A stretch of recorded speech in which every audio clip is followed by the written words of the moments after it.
Okay, welcome everybody, and especially with our guest interviewee today, former House Speaker Newt Gingrich, Republican candidate for president, the Republican nomination for president of the United States. Mr. Speaker, welcome. Thanks for being with us today.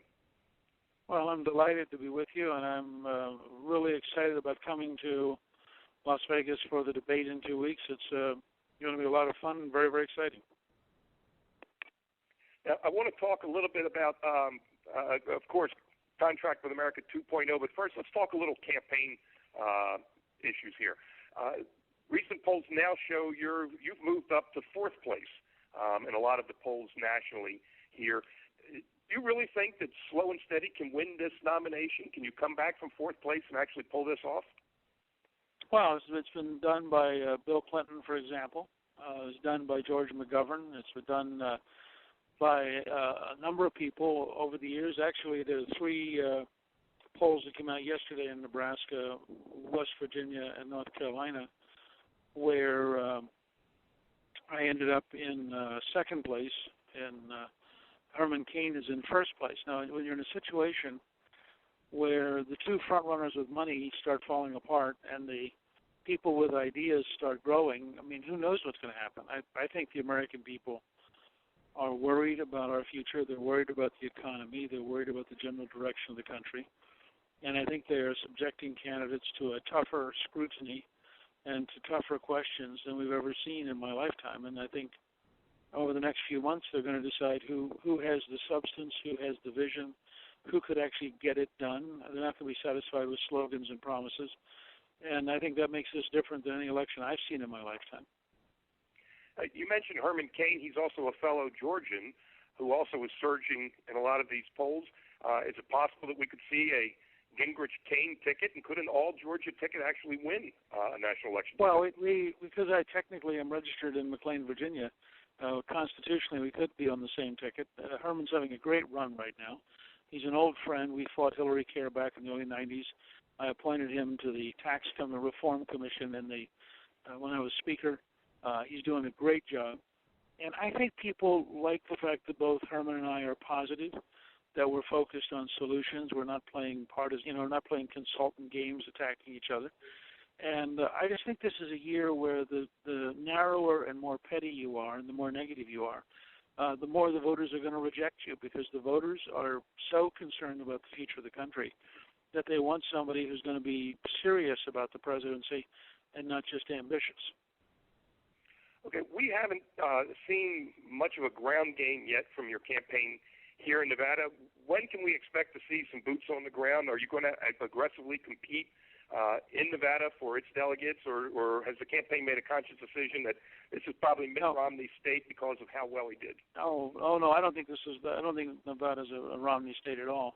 We are going to compete in Nevada. We'll start when we're there for the debate and spend some time going around the state, and I think you'll see by the beginning of November a Nevada ground game, and we're very committed to being competitive there.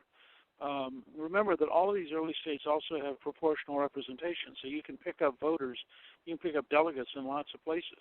And I think anybody who's serious about running for president, one of the lessons they should learn from Barack Obama is to go into every single state and be competitive in every single state.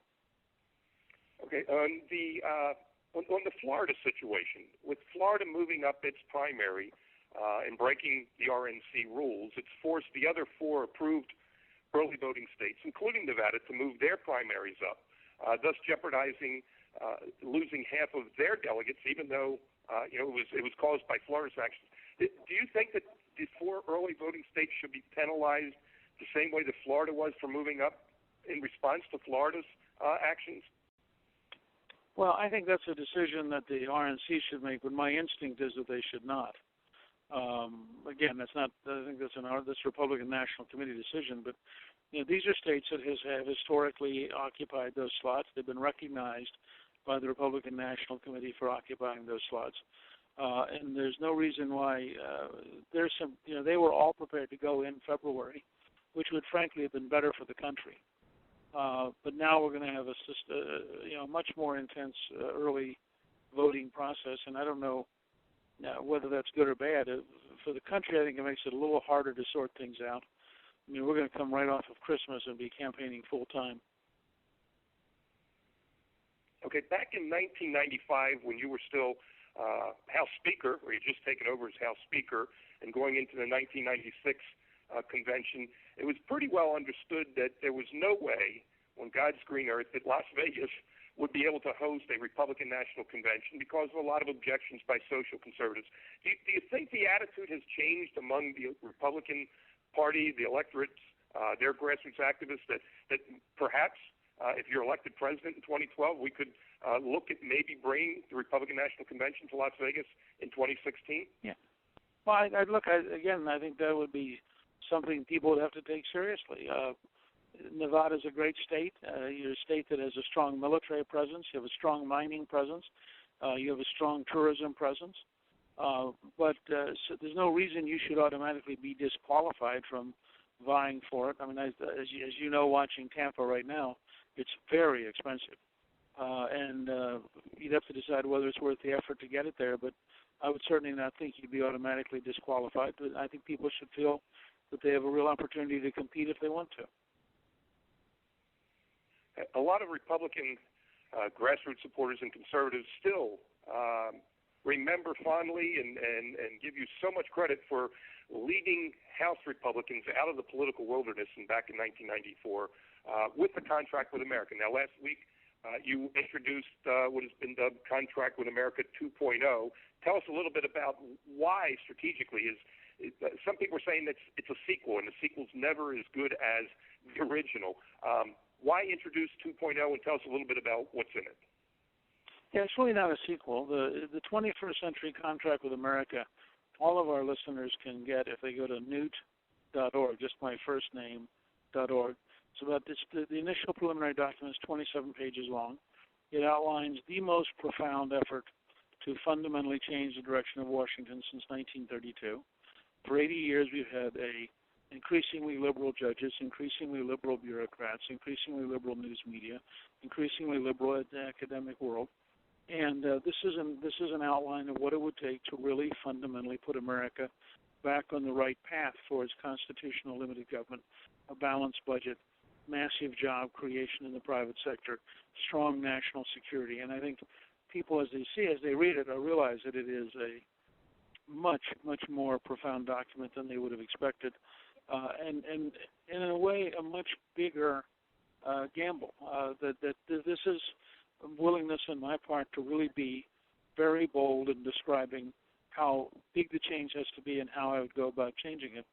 And I think what we've found so far, over 36,000 people visited the site on the very first day.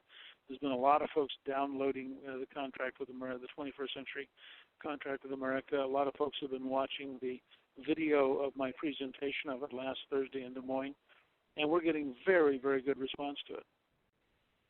The first order of business with the new contract is to repeal Obamacare. Now, I know you're a historian. Let me read you a short quote from Alexander Hamilton and then get your response to this.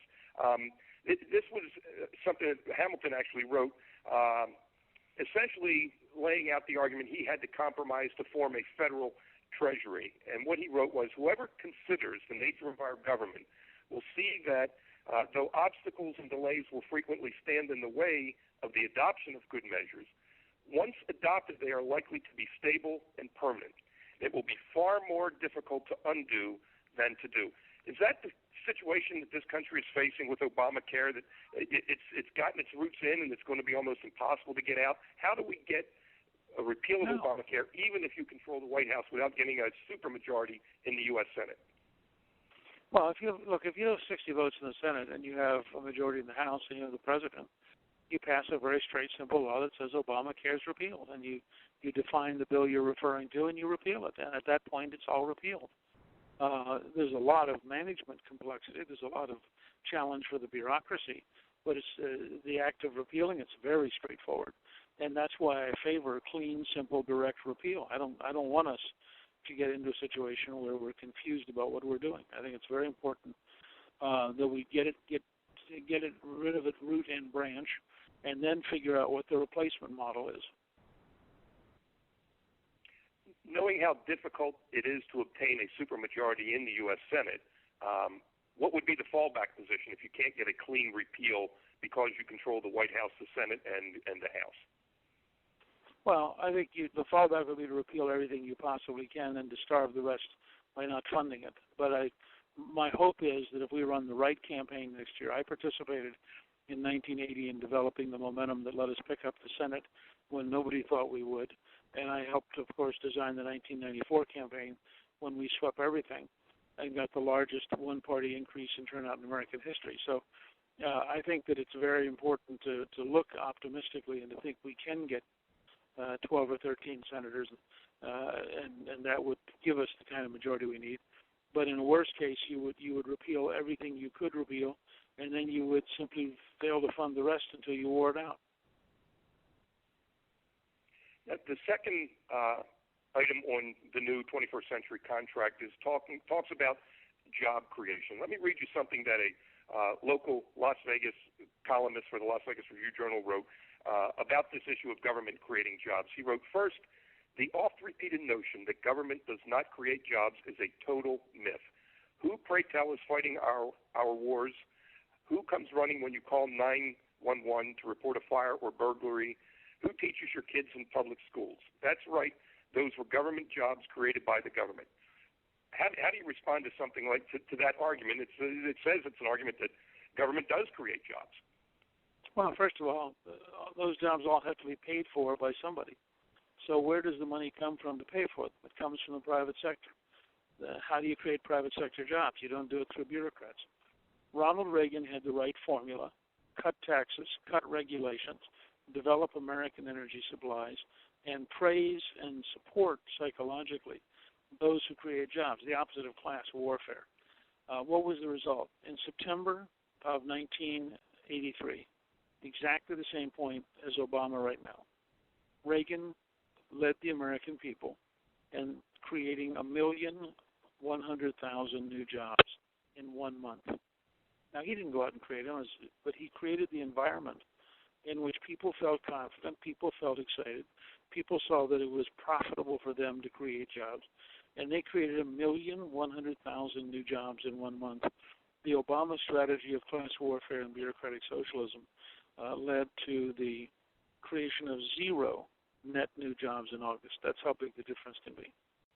Back in 1994, subsequent to Republicans taking control of the House, I think a lot of conservatives came to the realization when the contract wasn't fully adopted and was stymied by Republicans in the Senate that what we had done was elected a Republican majority in Congress, but not a conservative majority in Congress. Since that time, groups like the Club for Growth and more recently like Tea Party Express have been getting involved in trying to nominate more conservative Republicans in primaries. Is that healthy for the Republican Party, or is that harmful to gaining the majorities that you believe we need to enact the kind of policies that you advocate for?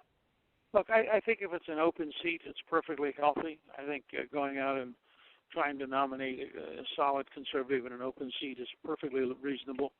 I don't particularly like strategies that involve spending lots and lots of money trying to beat Republican incumbents. There are too many left-wing Democrats available to get beaten that we ought to focus on defeating. And if you build a big enough Republican majority, it'll be solidly conservative, because the overwhelming number of Republicans you elect will be conservative. So I'd rather get to 260 in the House and to 60 votes in the Senate, and you'll have a pretty conservative Congress if you get to that size majority. Okay, yesterday Congressman Frank Wolf criticized Grover Norquist, president of Americans for Tax Reform, and the Taxpayer Protection Pledge, which you and I believe almost all of the presidential candidates on the Republican side have signed, saying that it was an impediment to tax reform and holding up the ability to come to budget, some kind of budget resolution on the budget. Do you agree with Congressman Wolf, or is he off base on taking tax hikes off the table in these discussions? Look, Frank was an old friend of mine. He's a very principled person. He's very sincere and a patriot. So I'm not going to get in an argument with him. I will tell you that my position is that the United States, the American people, are not undertaxed. The government is overspent. The way you deal with overspending is you quit spending. I helped balance the budget for 4 straight years. I am the only speaker in your lifetime to help balance the budget for 4 straight years. I tell people I'm my own consultant on how you balance the budget because we've done it. You start by cutting taxes so that you get more jobs. If we could move from 15 or 16% underemployment and unemployment back to a historically 4.2%, which is where it was when I left office, taking that many people off of welfare, off of unemployment, off of food stamps, off of Medicaid, putting them back to work, paying taxes, is the biggest single step you can take towards balancing the federal budget. If you then apply Strong America Now's model of management reform at a fundamental level, you save about $500 billion a year in a way that's very dramatic. There are a number of steps we can take to get us back to a balanced budget without raising taxes. If you allow the development of American Energy pays royalties. That increases federal revenue with no tax increase. If you open up part of Nevada, remember the federal government owns, we the people own 85% of Nevada. Now why can't 35% of that be opened up for development? Mining is already the second biggest industry in Nevada. I mean, what would it be if you had a federal government that was actually in favor of it? We own 69% of Alaska. That's 1.5 times the size of Texas. Well, if you set half of Texas aside for wilderness areas and national parks, that would leave you an area the size of Texas you could develop in Alaska. What would that generate in additional revenue? So full employment raises revenue, new energy sources raise revenue, opening up federal lands raise revenue. We can get the revenue without a single tax increase, and we can control spending, and we can get back to a balanced budget. Okay, in a column that you published today, you defended President Obama's decision to take out an al-Qaeda terrorist who happened to also be an American citizen. Now that decision has not only been criticized by some on the left, like the ACLU, but conservatives such as Judge Andrew Napolitano. Why do you think that it's okay for the president to go ahead and target an American citizen this way without due process, which is the concern raised by the ACLU and folks like Judge Napolitano? Yeah, as you pointed out, I do a free newsletter, which people can get electronically if they go to gingrichproductions.com. I do it every week, and this week I'm sure it startled folks because it said Obama gets one right. They're not used to my praising Obama. But let me be very clear here, because the court precedents are very clear. If you are an American citizen and you go to war against the United States and you're on the enemy side and you're urging the killing of Americans, you are now a combatant in warfare. This is not a criminal justice problem. This is not a civil liberties problem. This is a war problem. And the United States government has every right in warfare to kill those who are trying to kill Americans. Now, this has been upheld over and over again. It's quite clear. The president made exactly the right decision. This particular person, Cliff and I did a movie called America at Risk. And in the movie, we have parts of interviews with Anwar al-Awlaki, and it's clear this man is actively anti-American. It's clear that he advised the terrorists who killed 33 people. Killed 13 Americans at Fort Hood and wounded 33. This man set himself up. He didn't come to as somebody as Andy McCarthy pointed out. It's not a question of him flying into Chicago to surrender. If he'd fly, then you would put him in court. Then you'd say, okay, this is a man guilty of treason, but we have to prove it. But he was on a battlefield in Yemen, actively working to kill Americans, and in that circumstance, he puts himself at risk. And President Obama did exactly the right thing in killing him. Okay, I know you have a busy schedule, so let me ask just one last question. In your opinion, was the genesis of the Tea Party movement more in opposition to Barack Obama and his policies after he was elected, or did it really start with opposition to Republicans in Congress who had lost their way prior to Barack Obama even being elected? I think the Tea Party movement in spirit began in 2006 in the repudiation of the Republican Congress and then grew in reaction to Pelosi and Reid's giant government, big deficit approach, and then exploded with the stimulus package in February of 2009. I think those are the roots of it, and it's really about not just Barack Obama. It's about government in Washington that violates the Constitution, puts us in debt, cripples the country, has bureaucrats who think that we're subjects, not citizens. and people are fed up with that. Mr. Speaker, thanks very much for joining us today. We look forward to seeing you in Las Vegas at the CNN debate on October 18th. Great talking to you. Go. And remember that folks can go to newt.org if they'd like to get a copy of the Contract with America or see what we're doing in general. Thank you. See you soon. There you go. That's why I was going to give you a chance to plug the end there, so you got it in there. Thanks, Newt. We'll see you soon.